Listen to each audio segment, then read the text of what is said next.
महाराष्ट्राचे जे घटनाबाह्य मुख्यमंत्री आहेत त्यांना ट्रॅक्टर आणि कॉन्ट्रॅक्टर मधला फरकच कळत नाही आणि म्हणून त्यांना कॉन्ट्रॅक्टर ट्रॅक्टर अशी थोडी गफलत झाली असेल आणि टोल लावायचा हे डोळ्यासमोर ठेवलं असेल.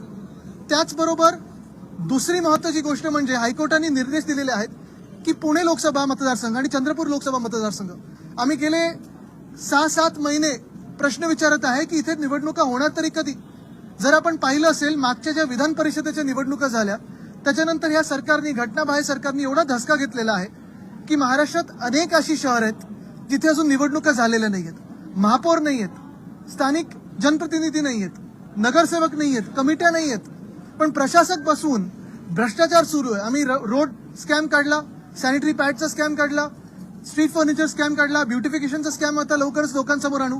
हे सगळे स्कॅम होत असताना सेनेटची निवडणूक पण नाही घ्यायची आणि लोकसभेची पण निवडणूक नाही घ्यायची.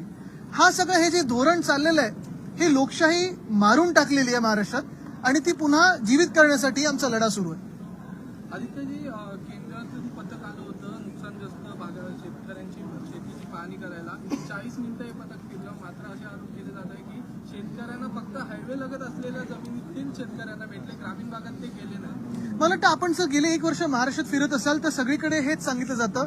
आपण माझ्यासोबत बांधावर देखील आलेला, शेतकऱ्यांमध्ये आपण चर्चा देखील केलेली आहे आणि हेच सांगितलं जातं की महाविकास आघाडी सरकारने जे उद्धव ठाकरे साहेबांनी कर्जमुक्ती दिली होती ती शेतकऱ्यांपर्यंत पोहोचली, तेव्हाचं जे नुकसान भरपाई होती ती पोचायची. पण कुठेही तुम्ही जा, हल्ली शेतकरी कोणी असो बोलायला घाबरत नाही की ह्या घटनाबाह्य सरकारची मदत 1 रुपया सुद्धा गेलेला नाहीये, ना पीक विम्याचा गेलाय ना सरकारी मदत गेलेली. पंचनामे पण करायला लावतात ते एवढ्या अडीअडचणी असतात की 72 तासात ई पंचनामे करा, जिओ टॅगिंग करा वगैरे. हे सगळं म्हणजे एकतर शेताचं नुकसान झालंय तो त्रास आणि त्याच्यावर सरकार जे डोक्यावर बसलंय त्याचा त्रास घेऊन शेतकरी आता पुढे चाललेला.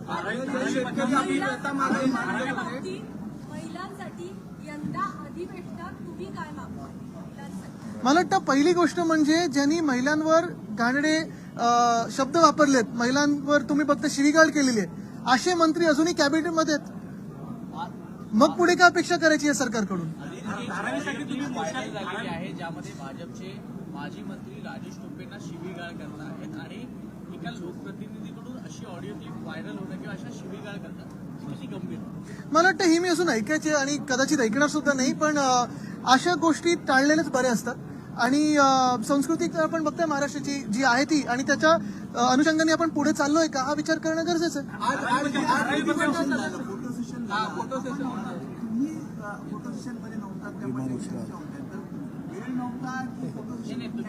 मन नव्हतं, खरं सांगतो मी, मन नव्हतं. फोटो सेशन जेव्हा माझं पहिलं होतं तेव्हा होतो मी. अर्थात आमदार असण्याचं एक वेगळं सौभाग्य असतं आणि ते मी माझ्या मतदारसंघासाठी, माझ्या महाराष्ट्रासाठी, माझ्या हिंदुस्थानासाठी मी लढत असेल आणि लढत राहीनच. पण सगळ्याच आपण पाहतोय की आज पुढच्या रांगेत जी घटनाबाह्य सरकार आहे तिथे जाण्याचं माझं तेवढं मन नव्हतं. ज्या काही लोकांनी सरकार महाराष्ट्रद्रोही बसवलं आमच्या राज्यावर, तिथे उभं राहण्याचं माझं मन नव्हतं. हे मी तुम्हाला कॅन्डिडली सांगतो.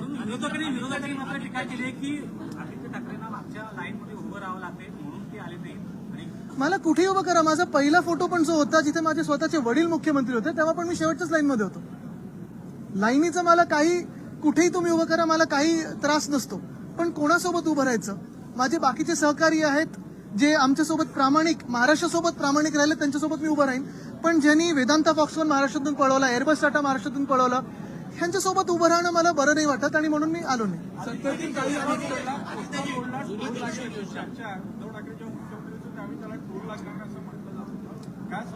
नक्कीच आपण पाहिलं असेल की आमची जी योजना होती कोस्टल रोडची, पहिल्यापासून जे थोडं एक मला वाटतं ह्या सरकारमध्ये काही गैरसमज आहे की फेडरल रिझर्व्ह किंवा जो रिझर्व्ह फंड असतो तो म्हणजे विकासापासून दूर ठेवतो.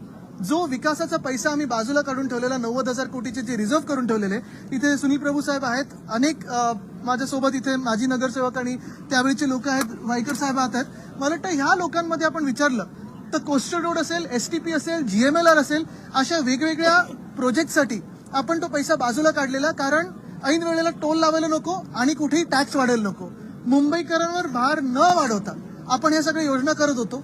पण आता टोल, आणि मला वाटतं महत्वाची गोष्ट हीच आहे की कोस्टल रोडसाठी CRZचं जे देखील आपल्याला त्यावेळी क्लिअरन्स मिळाला होता त्याच्यात पण स्पेसिफिकली लिहिलंय की हा टोल फ्री रस्ता असेल. मुंबई पोलिसांकडून अद्याप देखील परवानगी दिलेली नाही. धारावी पोलीस स्टेशन नक्कीच कोणाविरोधात मोर्चा आहे? देश चालवते कोण? आदित्यजी, नागपूर महानगरपालिका वाहन घोटाळ्यासंदर्भात तुमच्याकडे तक्रार आहे. एक मिनिट, इथून इथे येतो.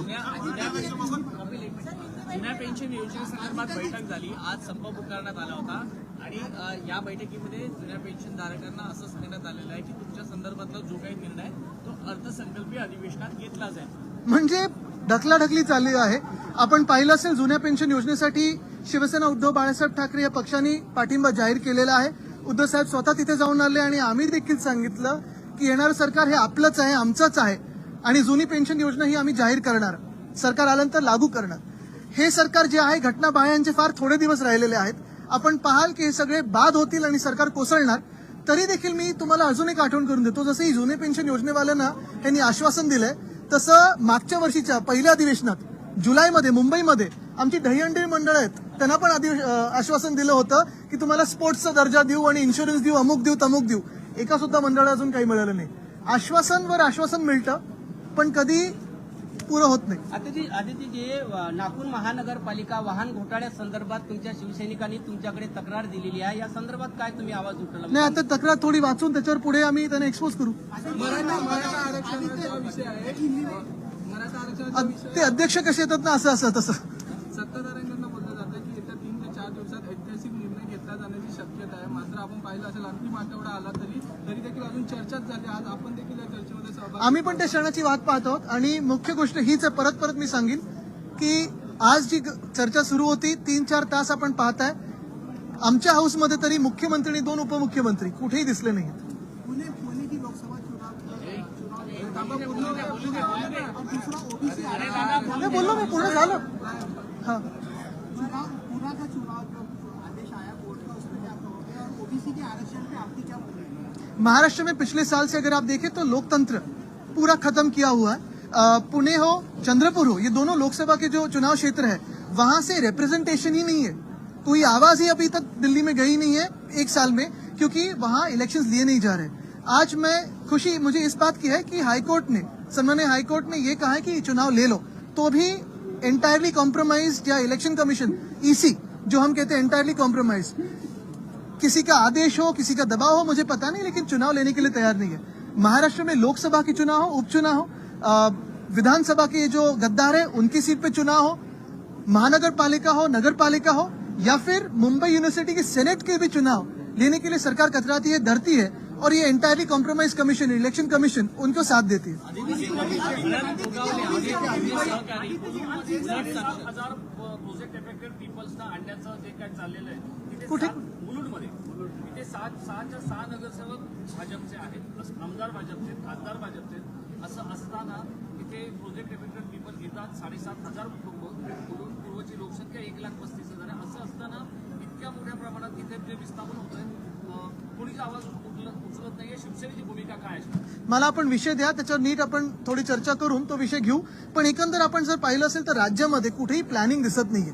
आज पण मी मुंबईतला आज एक ट्विट केलेलं आहे, दिघा स्टेशन 8 महिने झाले तयार होऊन पण लोकांसाठी उघडलेलं नाही, इनॉग्रेट केलं नाही. का तर व्हीआयपीएनचे तारखा नाही मिळत आहेत उद्घाटनासाठी. नवी मुंबई स्टेशन 5 महिने तयार होतं. मी ट्विट केल्यानंतर, दुसऱ्यांदा ट्विट केल्यानंतर त्यांना बिना उद्घाटनाचं उघडायला लागलं लोकांसाठी. तसंच मुंबई ट्रान्स हार्बर लिंक जो आहे तो तयार आहे. नुसतं 25 तारीख मिळाली म्हणून जो रंगरंगोटी बाकी ठेवली, हे सरकारी ट्रिक्स असतात. ह्या सगळ्या गोष्टी जर आपण पाहिल्यात तर महाविकास आघाडीच्या काळात हे पुनर्वसनाचं असेल किंवा कुठचंही असेल, प्रॉपर प्लॅनिंगने आम्ही काम करायचो. प्रत्येक आठवड्यात आम्ही MMRD असेल, मुंबई महानगरपालिका असेल किंवा तिकडच्या ज्या काही वेगळ्या वेगळ्या महानगरपालिका असतील, संस्था असतील, तिथे जाऊन बैठका घ्यायचो आणि मंथली व्हिजिट असायची. आपण पण असायचं. MTHL जे साधारणपणे सप्टेंबर 2023ला तयार व्हायला पाहिजे होतं, ते अजूनही डिसेंबरची तारीख मिळाली म्हणून उघडलेलं नाहीये. वरळी शिवडी कनेक्टर ऑक्टोबरमध्ये तयार व्हायला पाहिजे होता, मला वाटतं 50%च्या पुढे अजून काम गेलेलं नाहीये.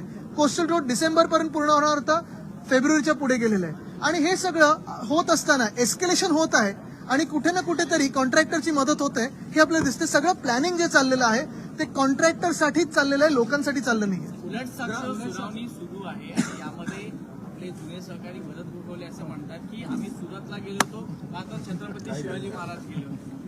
आता अशा महान व्यक्तींवर काय बोलायचं, ते स्वतःची तुलना महाराजांबरोबर करतात. स्वतः गद्दार मला वाटतं हात जोडून नमस्कार अशा लोकांना.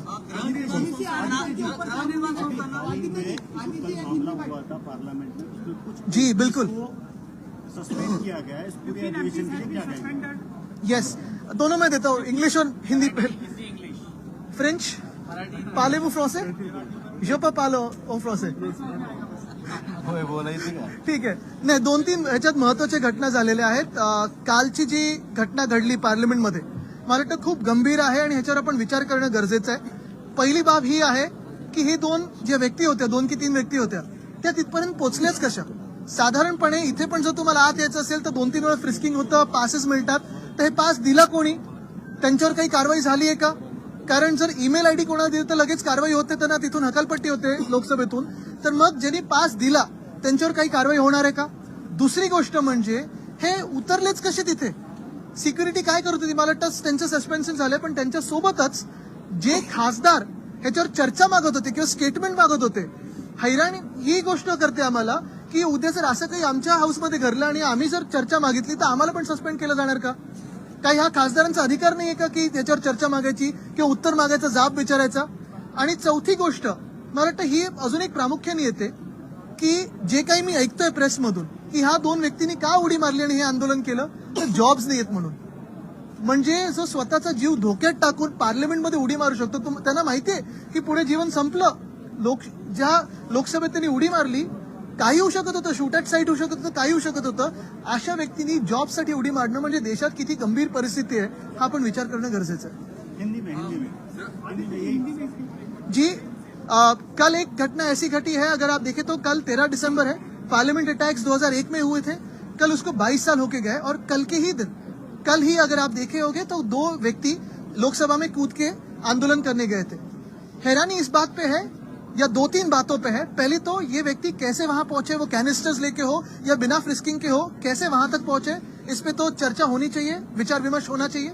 लेकिन इससे भी हैरानी की बात यह है कि जिन एमपीज ने, जिन सांसदों ने इस बात पे सवाल पूछा, चर्चा मांगी, उनको आज सस्पेंड किया गया. और मैं ये भी सुन रहा हूं कि एक सांसद उसमें ऐसे भी है जो आज वहां प्रेजेंट भी नहीं थे ये चर्चा मांगने के लिए, उनको भी सस्पेंड किया गया.